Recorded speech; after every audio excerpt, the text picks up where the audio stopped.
सत श्री अकाल जी। तुसी वेख रहे हो पंजाब मेल USA TV। मैं हाँ संजीव यश खन्ना। खबरों के इस बुलेटिन दे विच तुहाडा सारिਆਂ ਦਾ स्वागत। खबरों के इस बुलेटिन के स्पॉन्सर्स ने रीमैक्स के रियलटर गुरजतिंदर सिंह रंधावा। तुसी हर तरह की प्रॉपर्टी खरीदण ਅਤੇ ਵੇਚਣ ਲਈ ਉਹਨਾਂ ਨੂੰ संपर्क कर सकते हो। Phone number 9163209444। हुण पेश ने चोणवीआं खबरां। जो बाइडन ने मोरबी हादसे ते अफसोस जताया। कनेडा जाण दा क्रेज़, पंजाबी विद्यार्थी फ्रेंच भाषा नूं दे रहे तरजीह। अंतरराष्ट्रीय विद्यार्थियों लई हांगकांग ने ऑफर किया ग्रेजुएट वीज़ा, लागू होणगे नवे नियम। मास्को गोवा उड़ान शुरू करेगी एयरोफ्लॉट। अमरीका के फ्लोरिडा राज विच होई गोलीबारी विच 1 मौत 8 जख्मी। पुतिन ने दस्सिया पावर प्लांटां ते क्यों कीते मिसाइल हमले।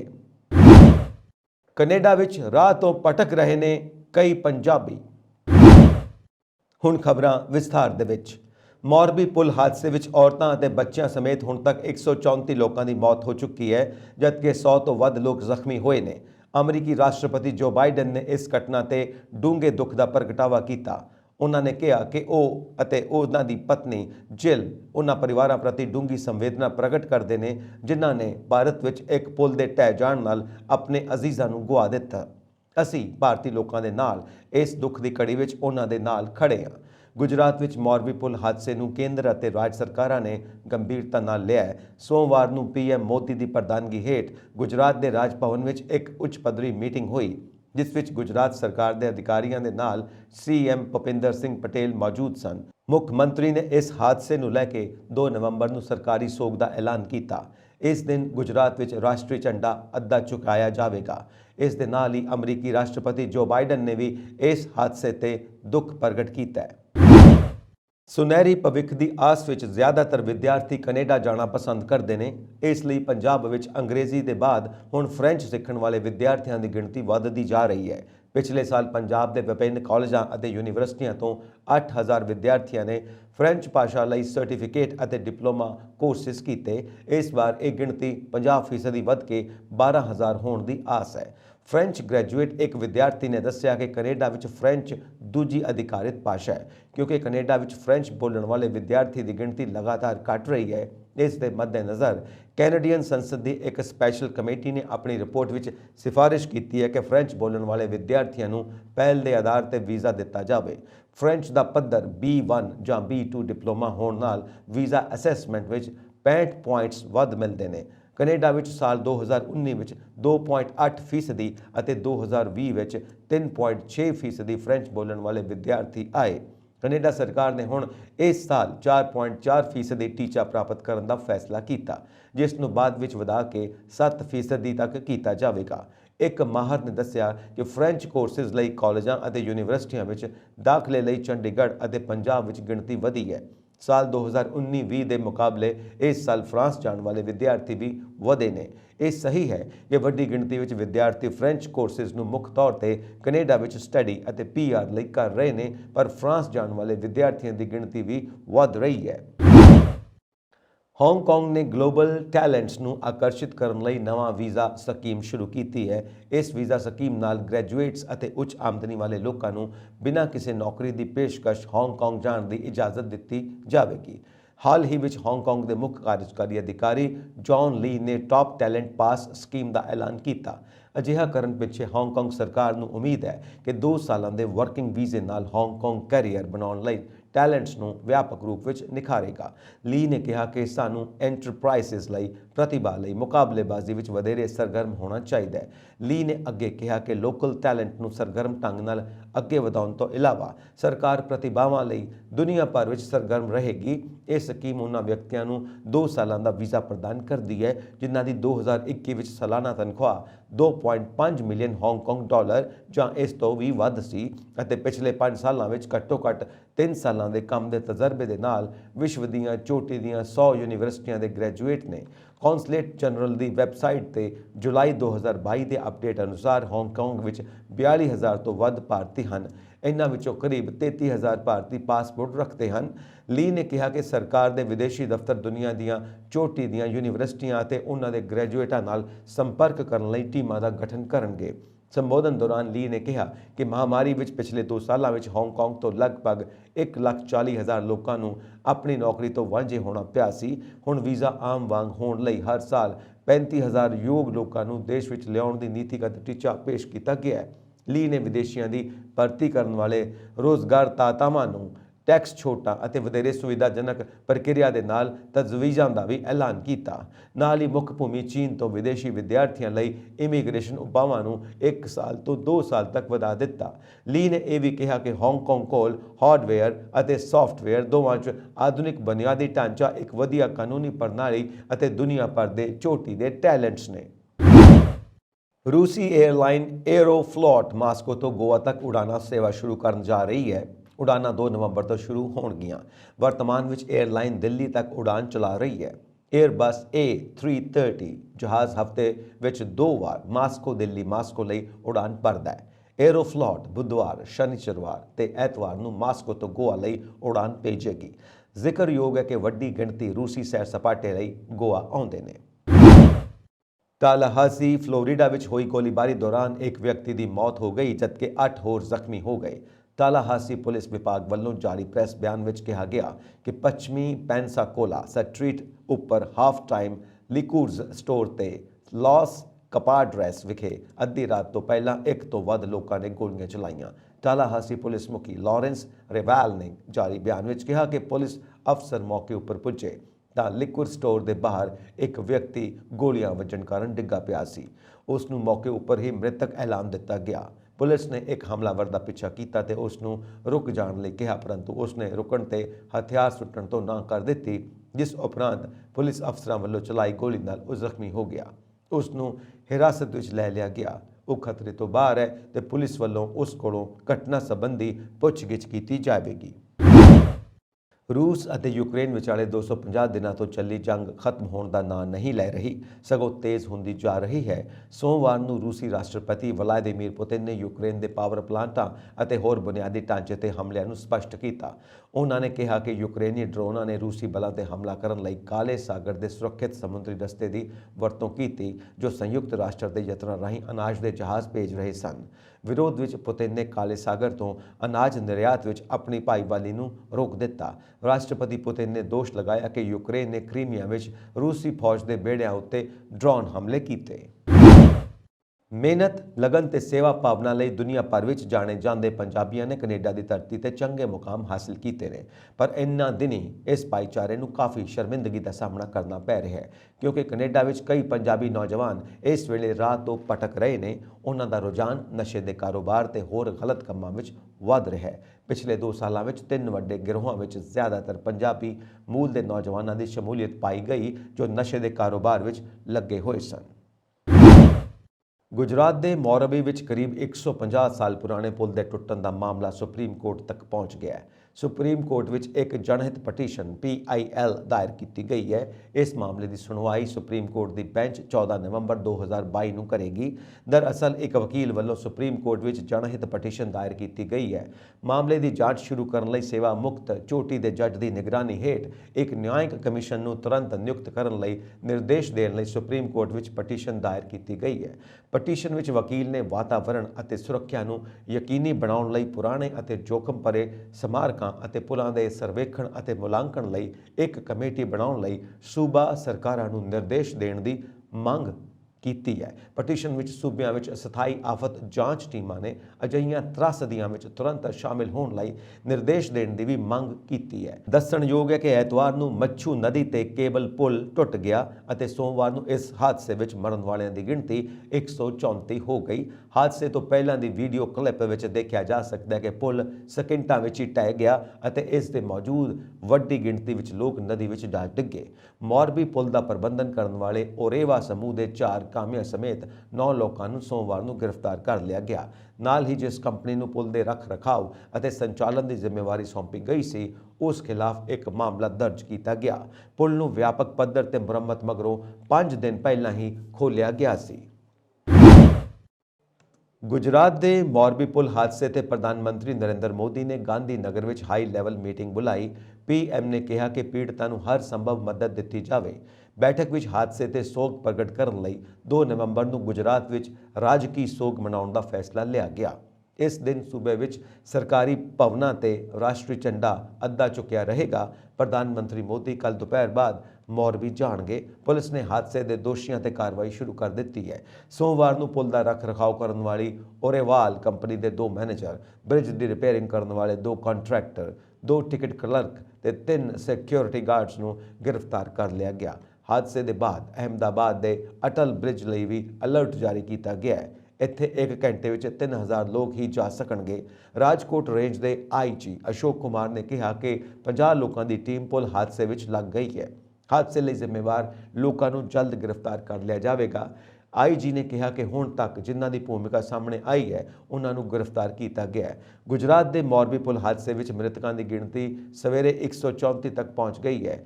ਇਨ੍ਹਾਂ ਵਿੱਚੋਂ 45 ਦੀ ਉਮਰ 18 ਸਾਲ ਤੋਂ ਘੱਟ ਹੈ। ਮ੍ਰਿਤਕਾਂ ਵਿੱਚ ਔਰਤਾਂ ਤੇ ਬਜ਼ੁਰਗਾਂ ਦੀ ਗਿਣਤੀ ਜ਼ਿਆਦਾ ਹੈ। 170 ਲੋਕ ਰੈਸਕਿਊ ਕੀਤੇ ਗਏ ਨੇ। ਹਾਦਸਾ ਐਤਵਾਰ ਸ਼ਾਮ 6:30 ਤੇ ਉਦੋਂ ਹੋਇਆ। 765 ਫੁੱਟ ਲੰਬਾ ਅਤੇ ਸਿਰਫ 4.5 ਫੁੱਟ ਚੌੜਾ ਕੇਵਲ ਸਸਪੈਂਸ਼ਨ ਬ੍ਰਿਜ ਟੁੱਟ ਗਿਆ। 143 ਸਾਲ ਪੁਰਾਣਾ ਪੁਲ ਬ੍ਰਿਟਿਸ਼ ਸ਼ਾਸਨ ਕਾਲ ਵਿੱਚ ਬਣਾਇਆ ਗਿਆ ਸੀ। ਜਲੰਧਰ ਵਿੱਚ ਸਵੇਰੇ 5 ਵਜੇ ਭੋਗਪੁਰ ਦੇ ਪਿੰਡ ਚੱਕ ਜੰਡੂ ਵਿੱਚ ਦਿੱਲੀ ਪੁਲਿਸ ਨੇ ਛਾਪੇਮਾਰੀ ਕੀਤੀ।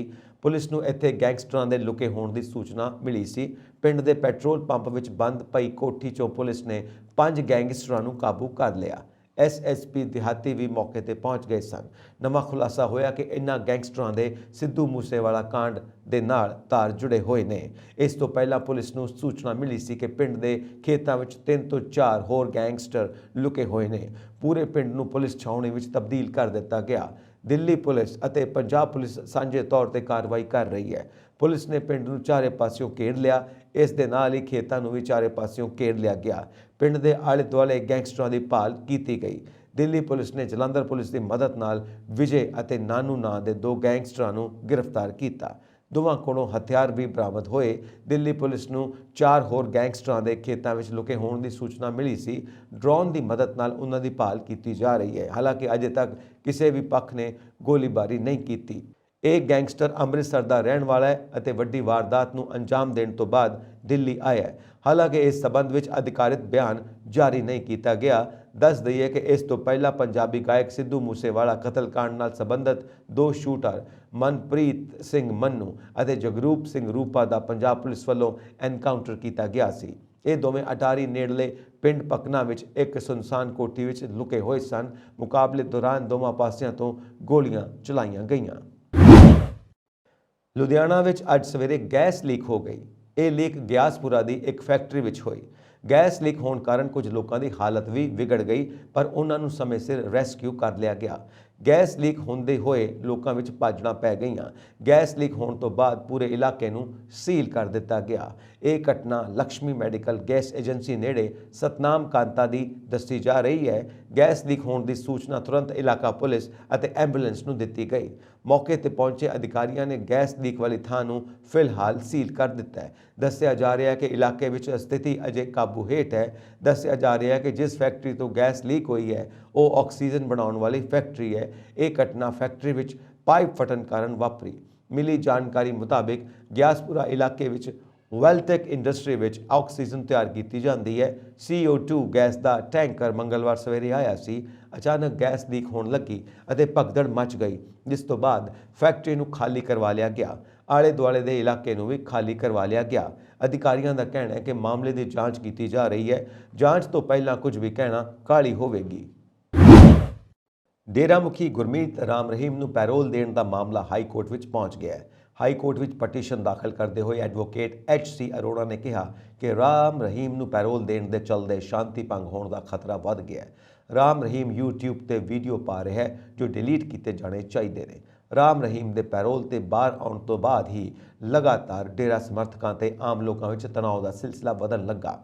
ਹਾਈ ਕੋਰਟ ਵਿੱਚ ਦਾਖਲ ਇਸ ਪਟੀਸ਼ਨ ਤੇ ਜਲਦ ਸੁਣਵਾਈ ਹੋਵੇਗੀ। ਇਸ ਤੋਂ ਪਹਿਲਾਂ ਪੰਜਾਬ ਦੇ ਹਰਿਆਣਾ ਹਾਈ ਕੋਰਟ ਦੇ ਐਡਵੋਕੇਟ HC ਅਰੋੜਾ ਨੇ ਹਰਿਆਣਾ ਸਰਕਾਰ ਨੂੰ ਲੀਗਲ ਨੋਟਿਸ ਜਾਰੀ ਕਰਕੇ ਰਾਮ ਰਹੀਮ ਦੀ ਪੈਰੋਲ ਨੂੰ ਰੱਦ ਕਰਨ ਦੀ ਮੰਗ ਕੀਤੀ ਸੀ। ਹੱਤਿਆ ਤੇ ਸਾਧਵੀਆਂ ਨਾਲ ਯੌਨ ਸ਼ੋਸ਼ਣ ਦੇ ਮਾਮਲੇ ਵਿੱਚ ਸਜ਼ਾ ਕੱਟ ਰਹੇ ਗੁਰਮੀਤ ਰਾਮ ਰਹੀਮ ਨੂੰ ਕੁਝ ਸਮਾਂ ਪਹਿਲਾਂ ਪੈਰੋਲ ਦਿੱਤੀ ਗਈ ਸੀ। ਕਾਨੂੰਨੀ ਨੋਟਿਸ ਜਾਰੀ ਕਰਦਿਆਂ ਐਡਵੋਕੇਟ HC ਅਰੋੜਾ ਨੇ ਕਿਹਾ ਕਿ ਰਾਮ ਰਹੀਮ ਬਹੁਤ ਗੰਭੀਰ ਅਪਰਾਧਾਂ ਦਾ ਦੋਸ਼ੀ ਹੈ ਅਤੇ ਅਜਿਹੇ ਅਪਰਾਧੀ ਨੂੰ ਪੈਰੋਲ ਦਾ ਲਾਭ ਨਹੀਂ ਦਿੱਤਾ ਜਾਣਾ ਚਾਹੀਦਾ।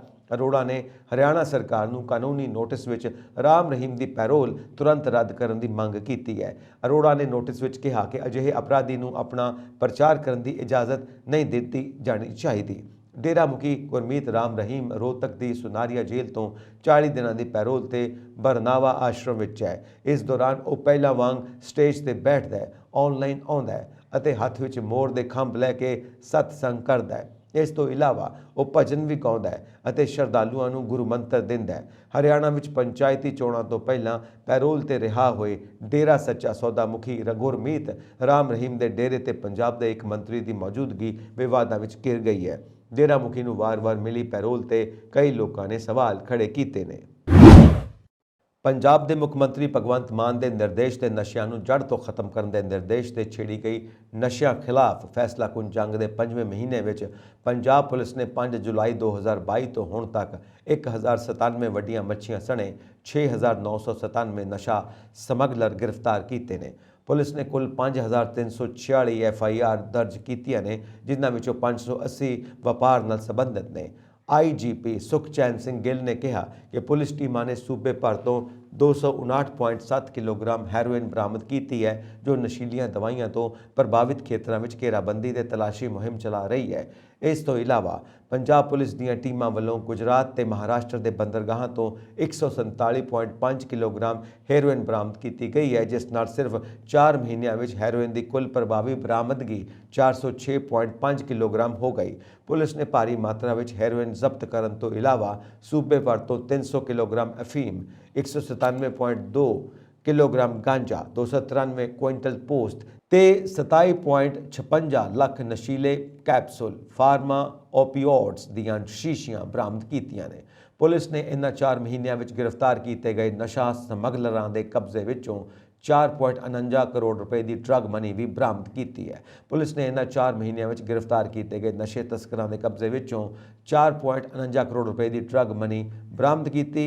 IPG ਨੇ ਕਿਹਾ ਕਿ ਪਿਛਲੇ 2 ਹਫ਼ਤਿਆਂ ਵਿੱਚ ਪੁਲਿਸ ਨੇ 54 ਵਪਾਰਕ ਸਮੇਤ 399 ਪਹਿਲੀ ਸੂਚਨਾ ਰਿਪੋਰਟਾਂ FIRs ਦਰਜ ਕਰਕੇ 508 ਨਸ਼ਾ ਤਸਕਰਾਂ ਸਪਲਾਇਰਾਂ ਨੂੰ ਗ੍ਰਿਫਤਾਰ ਕੀਤਾ ਹੈ ਅਤੇ 26.5 ਕਿਲੋ ਹੈਰੋਇਨ, 17 ਕਿਲੋ ਅਫੀਮ, 13.8 ਕਿਲੋ ਗਾਂਜਾ, 199 ਕਿਲੋ ਬਰਾਮਦ ਕੀਤਾ ਗਿਆ। ਕੁਇੰਟਲ ਭੁੱਕੀ ਅਤੇ ਫਾਰਮਾ ਓਪੀਓਇਡਸ ਦੀਆਂ 1.20 ਲੱਖ ਗੋਲੀਆਂ, ਕੈਪਸੂਲ, ਟੀਕੇ, ਸ਼ੀਸ਼ੀਆਂ ਸਮੇਤ 4.5 ਲੱਖ ਰੁਪਏ ਦੀ ਡਰੱਗ ਮਨੀ ਬਰਾਮਦ ਕੀਤੀ ਹੈ।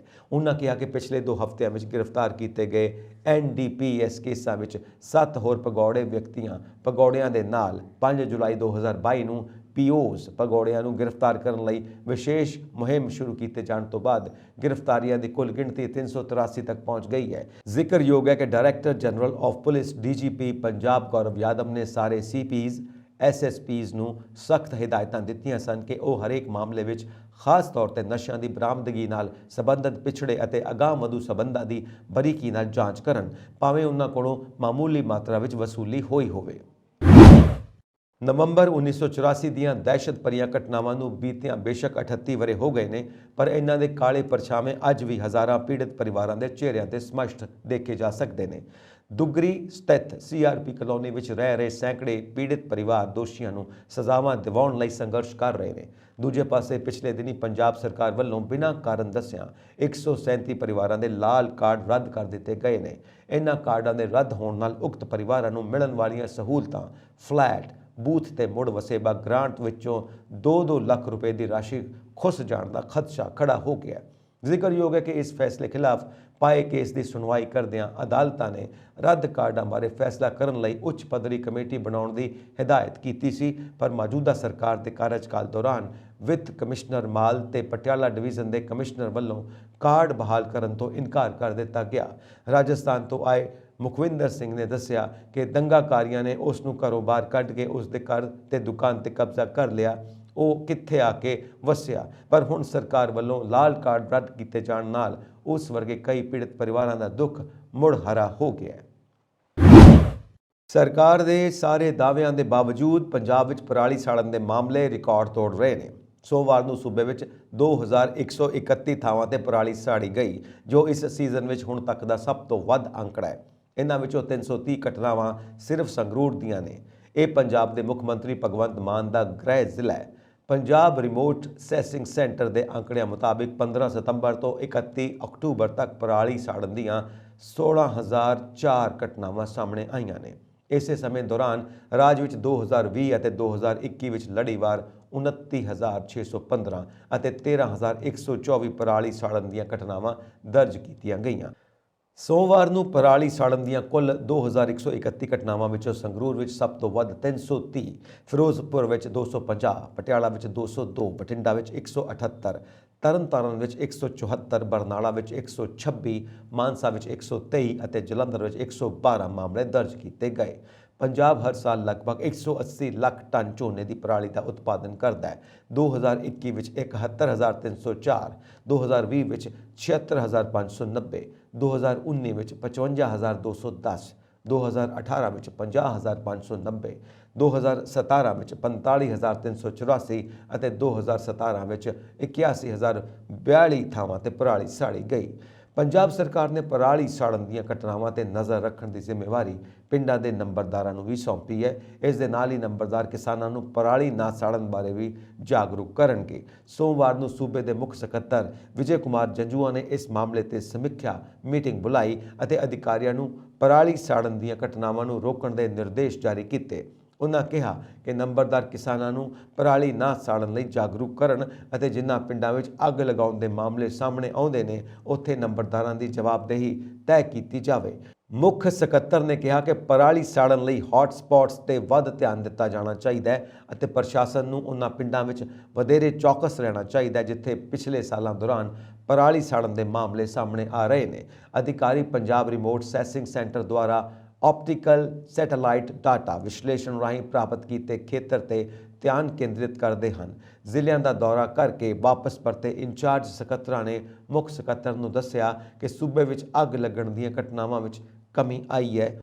ਉਹਨਾਂ ਦੱਸਿਆ ਕਿ 27 ਅਕਤੂਬਰ 2021 ਤੱਕ ਪਰਾਲੀ ਸਾੜਨ ਦਾ ਰਕਬਾ 400.35 ਹੈਕਟੇਅਰ ਸੀ ਜੋ ਕਿ 26 ਅਕਤੂਬਰ 2022 ਤੱਕ ਘਟ ਕੇ 295.60 ਹੈਕਟੇਅਰ ਰਹਿ ਗਿਆ। ਮੁੱਖ ਸਕੱਤਰ ਨੇ ਅਧਿਕਾਰੀਆਂ ਨੂੰ ਪਰਾਲੀ ਨਾ ਸਾੜਨ ਬਾਰੇ ਜਾਗਰੂਕਤਾ ਫੈਲਾਉਣ ਦੇ ਹੁਕਮ ਦਿੱਤੇ। ਉਹਨਾਂ ਕਿਹਾ ਕਿ ਠੇਕੇ ਤੇ ਦਿੱਤੀ ਜ਼ਮੀਨ ਤੇ ਪਰਾਲੀ ਸਾੜਨ ਦੀਆਂ ਘਟਨਾਵਾਂ ਨੂੰ ਬਰਦਾਸ਼ਤ ਨਹੀਂ ਕੀਤਾ ਜਾਵੇਗਾ। ਮੁੱਖ ਸਕੱਤਰ ਨੇ ਸਾਰੇ ਡਿਪਟੀ ਕਮਿਸ਼ਨਰਾਂ ਨੂੰ ਆਪੋ ਆਪਣੇ ਜ਼ਿਲ੍ਹਿਆਂ ਵਿੱਚ ਪਰਾਲੀ ਨੂੰ ਅੱਗ ਬੁਝਾਉਣ ਲਈ ਫਾਇਰ ਬ੍ਰਿਗੇਡ ਦੀ ਵਰਤੋਂ ਕਰਨ ਦੇ ਹੁਕਮ ਦਿੱਤੇ ਸਨ।